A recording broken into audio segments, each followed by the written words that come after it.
Hi everybody, thanks for watching this week's video. In honor of Foster Care Month, I decided to come on here and talk to you about my experience as a foster parent and also as an international adoption parent, because I adopted my son from Romania years ago. So I decided to come on here and talk about it. Since I'm not traveling right now, I thought I'd give you a little bit of information and see if it's something that maybe is something that you are interested in, and if you feel that it's something that you might want to do.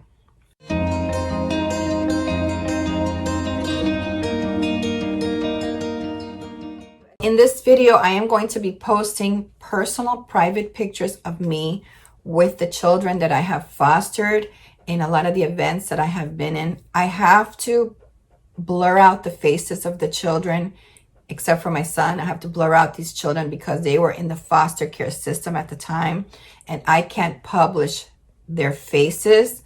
It's a privacy situation, so that is why a lot of the children will have their faces covered up. But that's only because this video is public, but their faces are going to be covered up. I just want to explain to you that whether you're doing foster care or international adoption, it's going to be a lengthy process. Trust me, it's super lengthy. So I want you to understand that when I fostered, I was a single parent. When I was going through international adoption, I was married. So the two situations were very different in my life. The international adoption was a difficult one for me because I had to go through a lot of immigration stuff.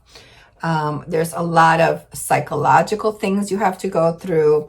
They are very intrusive with your banking, with your business, all of those kind of paperwork. They look into your background. They want to see if there's been any jail, if there's anything like that. So it's really intensive.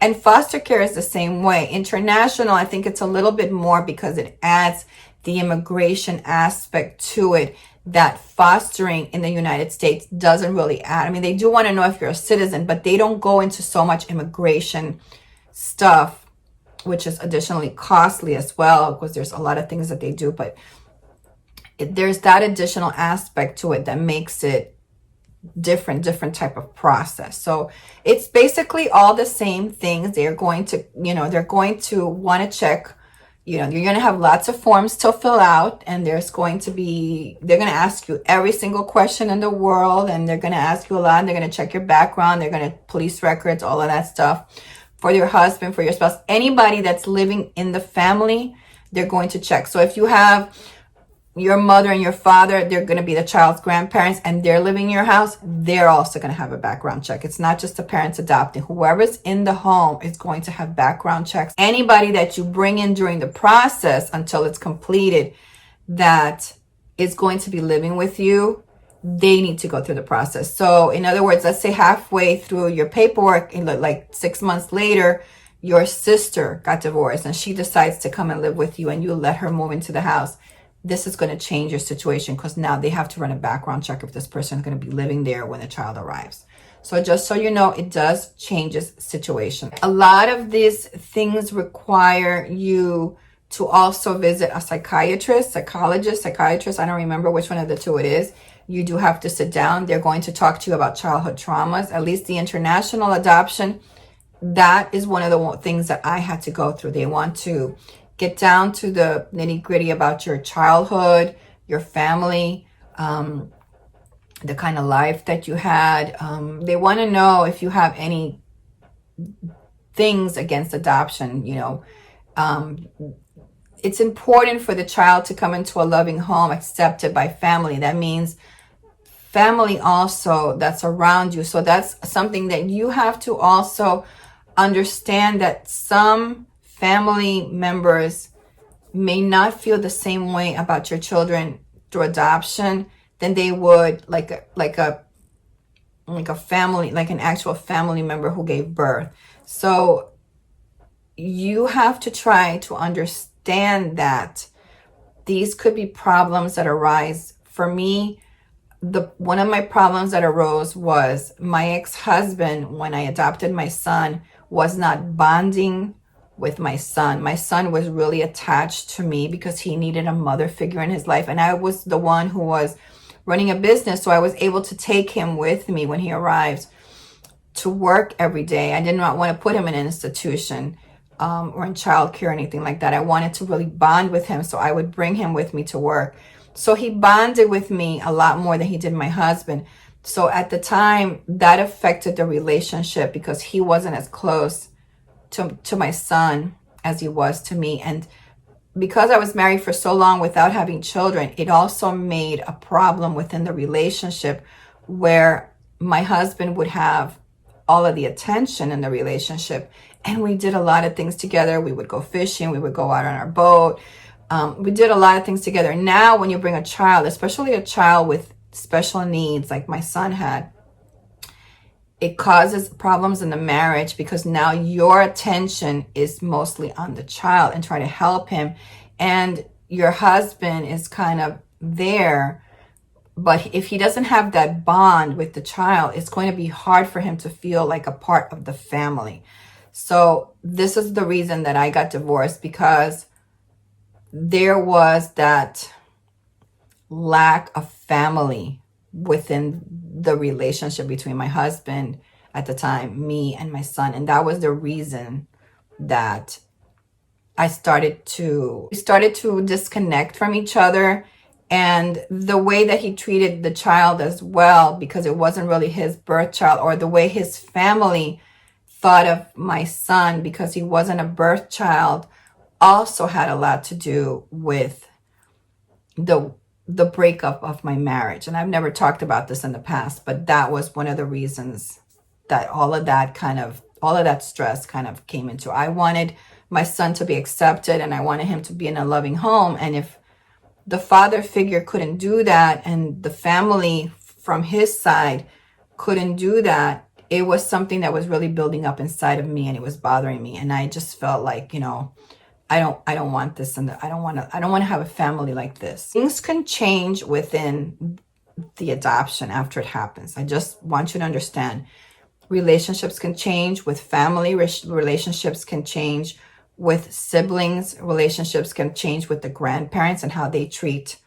other family members versus your adopted child. These things happen, and you won't know about them until they happen. So be prepared that if these things happen, what would you do if things started to get a little bit uncomfortable? As far as foster care is concerned, I had to take some special classes. There's also a situation with foster care where the house has to be secure. They come in and they check the doors. I had a pool when I was fostering, so I also had to make sure that I had netting around the pool to protect the children from if any of the kids fall in the pool, because that has to do with the age of the child. Was set, I think it was from 7 and below for my foster care, because you can choose the age groups that you want to foster. So because I had 7 and below, I had to have a pool fence. And they also check the doors and make sure that the kids can't get out, especially to the pool area. So I had to have, like, my patio doors had to have like special pins up at the top. I had to pay somebody to come out and do all of that. I had alarms also on my doors in case any of the kids try to open the doors, would run away or something like that. So those are some things that I had to do in the house. As far as the bedrooms is concerned, they prefer the child to have their own room. You cannot have a futon or anything like that. I had one room that had a futon, and I had to go out and buy a twin bed because they actually have to have actual mattresses with support for the children. So it's not that you could just put them anywhere. They actually have to have bedrooms. So there are expenses that you are going to have to do in order to make sure that your house complies. There has to be exit. There has to be fire extinguisher. There has to be CPR classes as well that we have to take also as foster parents. A lot of this stuff was not required during the international adoption. So the international adoption had the immigration portion where the foster had more of emergency type of situations that I had to take care of, especially with the house and things like that. It was something like that. As far as the pets is concerned, they're also going to check your pets to see if your pets bite children or not, or if they're aggressive or not like that. They're also going to check things like that. You're going to have to give them financial statements, your back taxes. You have to show them that you're capable of providing for these children. So every little thing they check for you from everything. So I'm telling you, this process took a really long time. My process international adoption took longer than I expected because I was in the middle of my adoption when Romania decided to go on a moratorium, and they stopped all international adoptions because they did not want to be part of the European Union. The European Union put some pressure on them because of that. So I was stuck in the middle of this during that time, and it was very difficult. That's why my son was 2.5 years old when he finally came out of Romania, because of all of the delays, the political delays that were involved at the time. So would I go through international adoption? No, I would not go through it again, because you're susceptible to so much.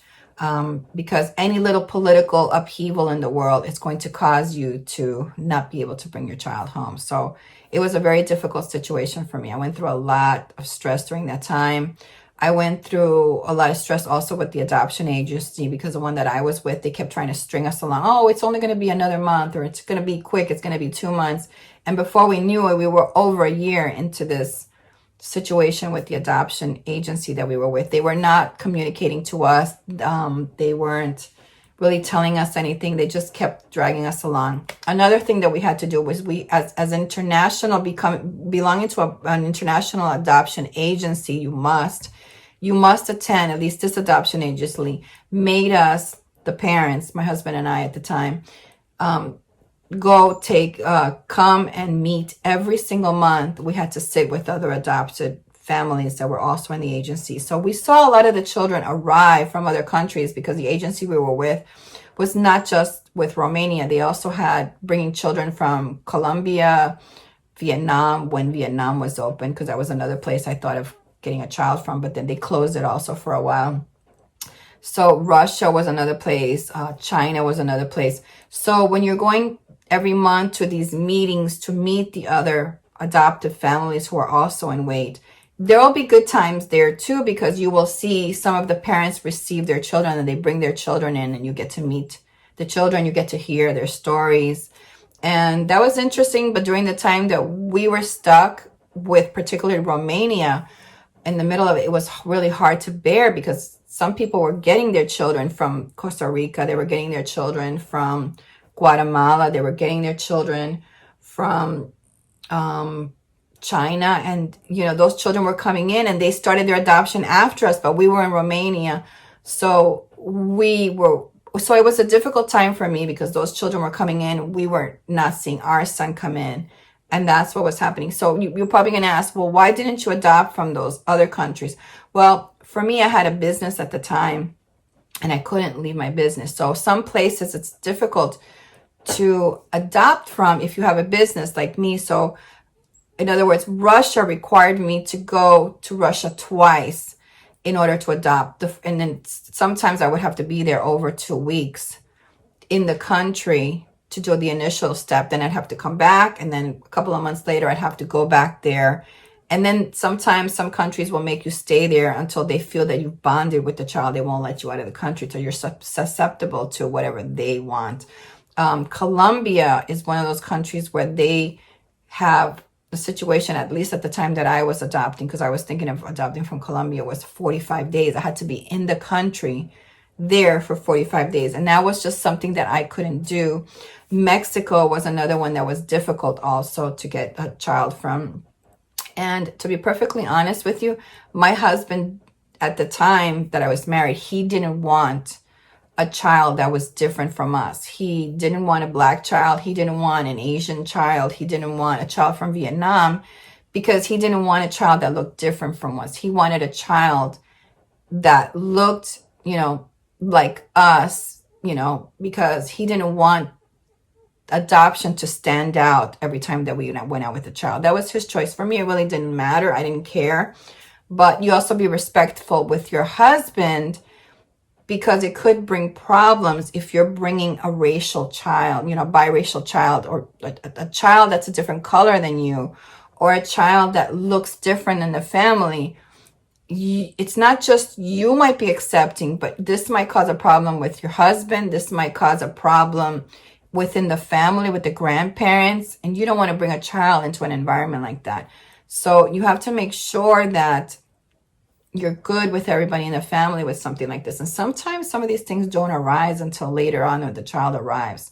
So if there's any little thing there that could affect it, you definitely want to look at those things before that. You're also going to have physical evaluations as well to make sure that, you know, there's no disability, you have no health problems that are going to be a problem when the child comes. So your health is also, you're going to be doctor's checkups, all of those things are going to be done. As far as immigration is concerned, I do want to tell you, because my adoption was delayed because of the moratorium, we had to pay additional money because all of our stuff expired. Your visas and your paperwork is good for a certain amount of time. Once you haven't completed your adoption, for whatever reason, even if it's political and the country decides to delay, you have to do all of that stuff all over again. So you have to pay extensions for your visas. You have to pay extensions for different types of things. I don't know if it's a visa exactly, but I know it was money that I had to pay additional. And then when certain, you know, like your mental health check with the psychiatrist is good for a certain amount of time. Now that expires, you got to go back to her again. You got to pay more money and you got to do that again. So that's why it's difficult international, because you are subject to so many delays. And then when that stuff expires, you got to pay for all of that stuff all over again and do all of it again. Once you do bring the child, we had to continue with going back to the agency. They want to continue to watch you as a family. They want to continue to make sure that you are doing the paperwork correctly in order to apply for the child's citizenship within the country. They will help you with that. The child becomes an automatic citizen. If the two parents are citizen, once you bring the child in, they automatically get citizenship. So the agency will walk you through that. So that's why you're still required to continue to come back to the classes every month, because they want to see you and they want also other people to see your child. And you know, it's good business for them as well, for you to continue to come and connect with other adoptive families as well. All right, let's talk a little bit about foster, because I've been talking a lot about international. So when you foster children, you can choose the age group that you want to foster. In my instance, I chose from 7 and under. I really wanted a child that was younger. I had just gotten divorced a few years before, and I wanted another child. I wanted a sibling for my son. And I knew I wasn't going to get married again. I was not interested in a relationship at the time. So I thought I'd go through foster care in order to meet a child to adopt. And that's how close I came to actually adopting another child. But it became difficult for me because, I will be honest with you, foster care has a lot of people that come and that are intrusive in your home. Okay? This is what I didn't like about it. There's caseworkers, and they sometimes will just show up, and you have things to do. I was running a business. I was a single mom, so it's harder for me because everything I do myself. My son was starting to show, during that time that I was fostering children, my son was starting to show delays in education. A lot of delays in speech and a lot of delays. He was probably, I'm going to say 7 at the time. So that's when I started to really notice he was having a lot of issues. And then I decided to stop fostering because I wanted to spend my time with my own son. I was here running around with these foster kids. Most of the foster kids that you are going to meet, they have issues, all sorts of issues. And a lot of these people, they don't tell you the issues because they say that it's private. And they will lie to you a lot of times because they just want to get these kids in home. I had problems with children who had been sexually abused. I had problems, you know, that I discovered because they didn't really tell me. They didn't give it to me in the file. And it was difficult for me to be able to deal with all the things that I was dealing with my son as well. So for me as a single parent, I decided that it really wasn't for me. I actually had 3 children I was watching. I was watching my son, and I was watching 2 children. I have one child that has severe speech impediment, and he was the brother to a little girl who was deaf. And I wasn't getting any help from anybody about learning sign language to try to help or anything like that. So it was really a hard time for me. But I loved the children with all my heart. And then I realized that there was sexual situations that were happening in the home, and I decided that it wasn't for me to have. So I had to have one of the children sent away. And then I realized, you know, this is more than I can handle as a single parent. I wasn't really getting the support. And this was a Christian organization during the time that I was fostering. I wasn't getting the support as a single parent that I needed. They were offering it to you. They would say it with their mouth, but they weren't coming and saying, this is what we can do. You know, they were giving me things that were not easy for me to do. They weren't really simple things. They were like, well, you know, this is happening. I would tell them, like, this is happening in the house, but these two kids, I got to separate them. They don't want to separate the kids. And they were like, oh, we'll give you security cameras. I don't need security cameras in the house. I mean, I'm not going to live in my house with 3 kids and security cameras. What are the security cameras going to do? I don't want my son walking in, watching something that shouldn't have been happening in the first place and learning this stuff. So understand that that's something that I had to do. Now, I will talk a little bit about race here, because this was a difficult thing for me. Most of the children that I fostered were Black, and I had no problem. I was willing to adopt this little girl who I loved, and I was willing to adopt her. She was Black. I was even willing to adopt her brother. And I went into this thinking people would be happy to see me with a Black child, helping a Black child, especially when she wore hearing aids. But that is not always the case with other Black people, okay? Now, I'm Hispanic, so it doesn't bother me, you know, when a Black child calls me mama. There are ignorant people out there, you know, that look at you like, this white woman gave birth to this very Black baby. I mean, I didn't really see color like I did when I was fostering these children. So I had women in the daycare where I brought these children, because I would work during the day. These children go to daycare, who were Black, and they didn't like the fact that I was white and I was taking care of these people. I had people actually accuse me of bringing in the children dirty. And, you know, I would pick up my child in the afternoon, and she was deaf. She couldn't talk to people. They were not putting her in the programs that she needed. And then I'd pick her up and she'd be filthy. In the morning, I'd bring her in pretty with her hair all done, nice and pretty and stuff like that. And then the mothers that were coming in the afternoon, they'd see me picking up this child, and her shirt was like all slobbered on, food everywhere, things like that. And then they would go and they did this to me. They reported me that I was bringing this Black child in filthy. Well, I had the good thing is that the teacher that I was dropping off this child with in the morning, she actually stood up for me and she said, that is not the case at all. She said, this child comes in immaculate. She comes in the morning when I gave that foster child up, she left with boxes from my house. She didn't leave with garbage bags. They come in with garbage bags with some of their clothes from other homes that they've been to. When I left this little girl and I put her back into the system, because I just couldn't adopt her. I actually handed over boxes. I had to come there with my car at the time and drop boxes off at the other foster parents' house who was going to take her. So other things I want to talk to you about fostering that is difficult is they're first and your family is last. So if you're scheduling a birthday party for your son, and that particular day is the day that they have chosen for the child to reunite with his siblings or with his mother, okay, that's going to come first, and as far as they are concerned, than your family. So you have to understand that didn't work well for me, and I was pretty difficult with the foster system, because I wouldn't allow them to push me around, and I did things that I probably shouldn't have done. So, but that was one of the things, because I was like, I want to have all the kids from my son's birthday party, but then they wanted to separate the other kids. So understand that sometimes they're going to come to you with certain things like that. Sometimes you're going to have to bring this child to go meet the mother, that you're going to have to meet some of the family members that are playing along. They're not really interested in the child. This is why they're in foster care, because they don't want the child, but they're going to play along for the mother. You're going to play along.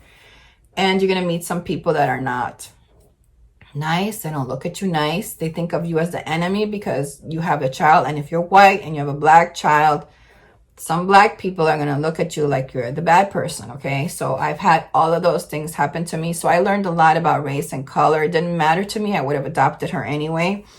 But it just so happened that it was a difficult time of my life. And then I realized, I want to focus on my son. I want to focus on his problem. All of that stuff that I was going through was one of the reasons why I decided to leave,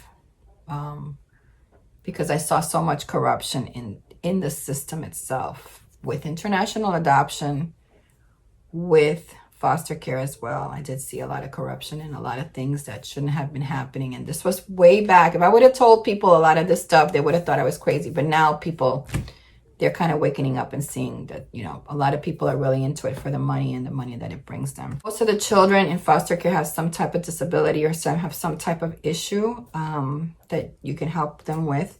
Also remember that when the children go to see their mother, sometimes they will have the mother, even if the mother is in jail, they'll take the mother out and then they'll let her visit with the kids.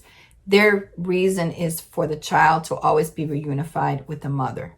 Okay, so you can never talk bad about the mother, because the point of the child being with you is you love the child, but they're considering the child will always go with the mother unless the mother signs over the papers to put her up for adoption. Then now the child is yours. So meantime, this mother can say the most horrendous things about you to this child, but you have to not say anything about the mother, okay? Because you never know if the parent is going to eventually get rehabilitated and go with the child. So this is something that you're going to have to learn to do. And this didn't really happen to a lot with me because the child that I had was 4 years old, so she didn't really understand a lot. But with all the children, I just want you to know this could be difficult, because if the mother is bad-mouthing you and then the child goes back into your home, they could be difficult. Some of the days that the child was with the mother, when she would come back, there would be nights that she didn't sleep well, or she didn't want to go, or situations where I knew that the mother was infiltrating her mind with certain things. So just bear that in mind, that when you have foster care, there is other family that's involved in this. You're not always going to get a kid, that doesn't come with some kind of baggage from the past. And a lot of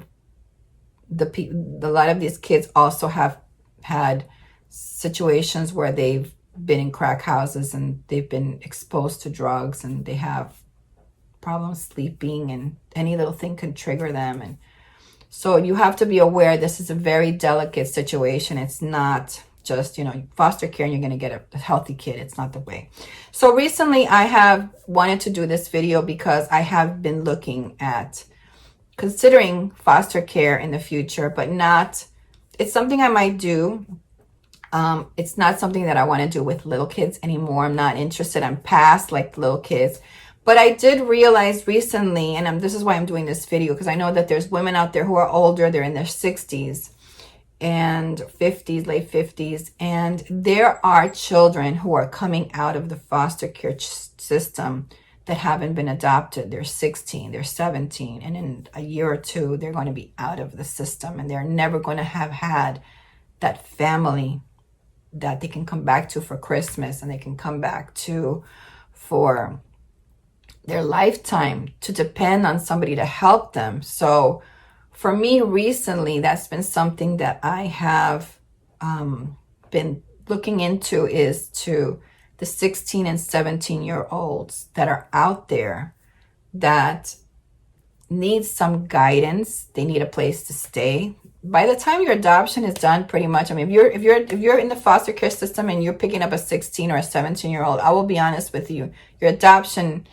might take a little bit longer. I mean, you're just going to be there. But the good thing is with these kids, you're going to get to meet them and talk to them, versus a little child. There's a lot of interference there. So with an older child, you will get a chance to really get to know this child and talk to them and be their mentor for the rest of their life if you adopt them at 16 or 17, because when they get out of the system, they will never have had the opportunity of a family. So, and that's something that I've been thinking about to do maybe in the future. It's not something that I'm thinking of doing right now per se, but it's something that I have been considering for the future, that it might be something that I may want to do. Right now I have my son living with me, so it makes it a little bit difficult right now because I'm still trying to get him with his things resolved. So in the future, when he does leave or he's not here anymore, I may decide to, I'll go ahead and foster or adopt an older child, maybe 16 or 17, someone that I could get along with, that I can interview, you know, really connect with, and hope that they say, you know, for Christmas, you know, when they're older, they know that they've had a home. Because I mean, even though they're turning 18 and the system says that they're overage and they could be on their own, they're not really ready to be on their own. So it's good for them to also have a family that they can come back to. So I'm just doing this video because I want you to know that there's a lot of kids that are 16 and 17. They're ready to opt out of the system and they need families to be able to come back to.